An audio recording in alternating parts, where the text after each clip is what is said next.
بسم اللہ الرحمن الرحیم۔ سیدنا ابراہیم اپنی لاڈلی بیوی کے کہے ہوئے لفظوں کو سن کر مسکرائے۔ ان سے زیادہ کون خدا کی رحمت کا بھیدی تھا؟ وہ سمجھ گئے تھے کہ سیدہ ہاجرہ خدا کے حکم کی تعمیل میں ملنے والی رحمت کا بخوبی ادراک رکھتی ہیں۔ وہ خود کیا اپنے منہ سے انہیں تسلیاں دیتے، فرشتے آ آ کر سیدہ ہاجرہ کو خوشخبریاں دیتے۔ ایک رات صحرا بیاباں میں بیوی بچے کے ساتھ رہے۔ صبح خاموشی سے اپنی بیوی اور بچے کو دیکھا، ان کے ماتھے چومے اور پلٹ گئے۔ مدتوں سے سیدنا ابراہیم سفر میں تھے۔ بچپن، لڑکپن اور جوانی ایران، عراق، اردن، شام اور مصر میں گزری۔ فوت فلسطین میں ہوئے، الخلیل جرون میں مدفون ہوئے۔ کہتے ہیں قرہ ارض پر ایک علاقہ تہذیب کے اولین مراکز میں سے تھا۔ وہ تھا دجلہ اور فرات کے درمیان 700 میل لمبا زرخیز ہرا بھرا علاقہ۔ اس خطے کے جنوبی علاقے کلدانی میں شہر اور تھا، خوشحال لوگوں کا نگینے کی طرح چمکتا دمکتا شہر۔ چاند دیوتا کے مندر تھے وہاں۔ شاہی محلات میں ساگوان کے شتیروں پہ چاندی اور سونے کے پترے چمکتے تھے۔ سیدنا ابراہیم عراق کے اسی شہر کے رہنے والے تھے۔ ان کے والد آذر بھی عراق کے تھے، نسل در نسل وہ عراقی تھے۔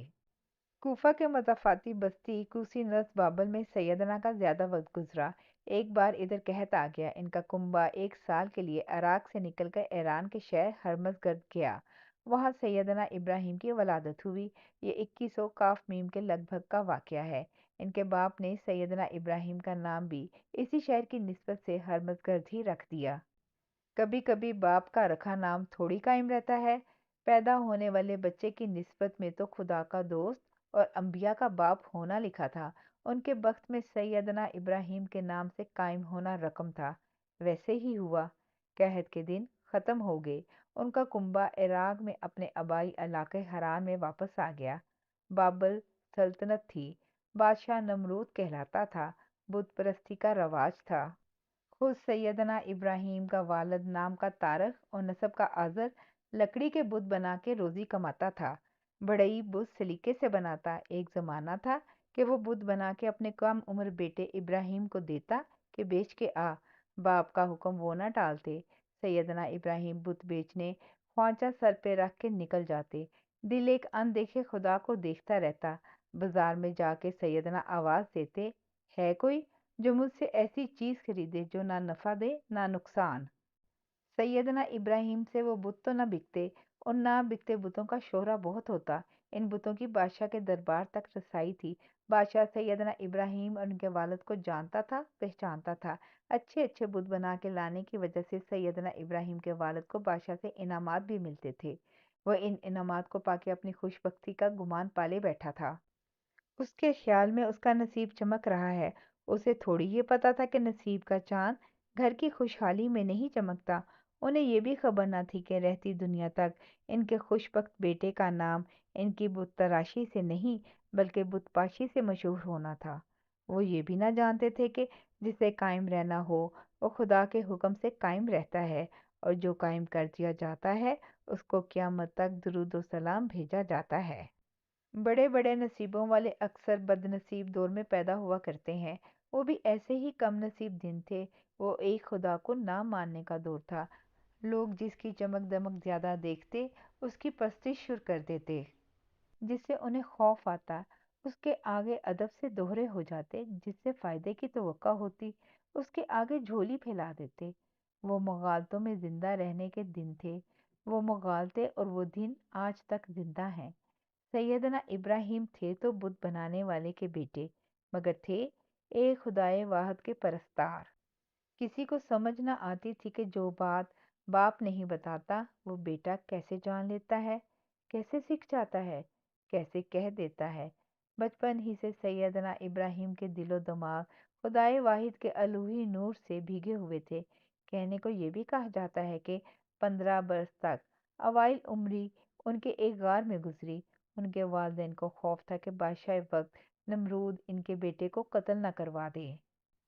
فرعون اور موسیٰ کی کہانی کی طرح یہاں بھی کہاوت بتائی گئی ہے کہ نمرود کو اس کے جوتشیوں نے ایک ایسے بچے سے ڈرایا تھا جسے ابھی پیدا ہونا تھا۔ فلاں وقت اور فلاں جگہ پر پیدا ہونے والا بچہ تجھے رسوا کرے گا۔ کہتے ہیں نمرود نے بچے مارنا شروع کر دیے۔ سیدنا ابراہیم کی والدہ جنگل میں ابراہیم کو جنم دے آئیں۔ ماں چوری چوری جا کے کھلاتی پلاتی۔ شاید اس میں خدا کی کوئی حکمت ہو، کوئی رمز ہو، کوئی راز ہو۔ خدا نے جسے اپنی خدائی میں سے چن کر دوست بنانا ہو، وہ اسے مٹی پتھر یا لکڑی کے خدا بنانے والے کے رزق سے نہیں پالتا۔ سیدنا ابراہیم جنگل اور پاکیزہ فضا میں اپنا انگوٹھا چوستے چوستے 15 برس کے ہو گئے۔ جب اپنے گھر آئے تو بت بنتے اور بکتے دیکھے۔ وہ جانتے تو سب کچھ تھے، مگر ان کے بتانے کا طریقہ الگ تھا۔ وہ بتوں کے خریدار بت پرستوں سے ان کے خداؤں کا اتا پتا پوچھنے لگتے۔ کوئی دور چمکتے ستارے کی طرف انگلی اٹھاتا اور کہتا، دیکھ کیسے چمک رہا ہے، یہ میرا خدا ہے۔ سیدنا ابراہیم اسے روکے رکھتے۔ تھوڑی دیر میں چاند نکل آتا، پھر وہ افق کی سیڑھیاں چڑھ کر دھیرے دھیرے اوپر آ جاتا۔ آسمان کی وسطت میں اس کی دودھیا چاندنی کی چادر تن جاتی۔ کچھ دیر پہلے چمکتے ہوئے ستارے کی روشنی چاند کی چاندنی میں ماند پڑ جاتی۔ سارے تارے ایک چاند کی چمکتی چاندنی کی چادر سے پھسل جاتے، جیسے چاند کی چاندنی نے آسمان کی سلیٹ پہ ہاتھ مار کے ان ستاروں کو مٹا دیا ہو۔ سیدنا ابراہیم مسکرا کے ستارے کو خدا سمجھنے والے بت پرست کو دیکھتے اور کہتے، اب تیرے ستارے سے بڑا چمکنے والا چاند آ گیا ہے، اسے خدا مان لے۔ ستارے کا پرستار کھسیانہ ہو جاتا اور ستاروں کو چھوڑ کر چاند کی پوجا کرنے لگتا۔ رات رات بھر وہاں پوجا پاٹ ہوتی رہتی۔ سیدنا ابراہیم کبھی کبھی ایسی راتوں کی سحر دیکھنے رکے رہتے، جب صبح کی سفیدی رات کا سینہ چیر کے روشنی کا بھپکا چھوڑتی اور ایکا ایکی میں سورج آگ بگولا ہوا سر اٹھا کے کھڑا ہو جاتا، تو چاند جہاں ہوتا وہیں دبک جاتا۔ سیدنا ابراہیم رات بھر چاند کی آرتی اتارنے والے پجاری کو ہاتھ پکڑ کے کھینچ لاتے اور سورج کے سامنے کھڑا کر کے پوچھتے، اب بول، تیرے چاند سے بڑا تو یہ ہے، اب کیا اسے پوجو گے؟ پجاری بے دلیل تو ہو جاتا، مگر جنہیں ایک سے زیادہ خداؤں کو پوجنے کی عادت ہوتی ہے، انہیں چاند کے بعد سورج کی پوجا سے کیا خوف آنا تھا۔ وہ سر جھکا کے ہاتھ جوڑ کے سورج کے سامنے دوزانوں بیٹھ جاتے۔ شام سمے پھر کہیں سے سیدنا ابراہیم سورج کو پوجنے والوں کے پاس آ جاتے اور مسکراتے ہوئے کہنے لگتے، دیکھتے رہنا، تمہارا خدا ڈوب نہ جائے، غروب نہ ہو جائے، اسے پکڑ لو، یہ دیکھو، یہ پگھلے جا رہا ہے، کھسک رہا ہے، اس سے اس کی دھوپ نکل گئی، لالی رہ گئی، لو یہ بھی گئی۔ سارا سورج ایک بے حدت سا گولا بنا مغرب میں ڈوب گیا، مر گیا، اب اندھیرا منہ کھول کے اسے نگل لے گا۔ لو، ہو گیا اندھیرا، کدھر گیا تمہارا سورج دیوتا؟ کیا اسے پوچھتے ہو جس کے نصیب میں غروب ہونا لکھا ہو؟ کیا اس سے زندگی مانگتے ہو جو روز شام کو مر جاتا ہے؟ پوجا پاٹ کے لوگ بے دلیل ہو گئے۔ بے دلیلوں کے پاس صرف غصہ ہوتا ہے، بے سمت، اندھا اور بدنما غصہ۔ جاری ہے۔ جزاک اللہ خیر۔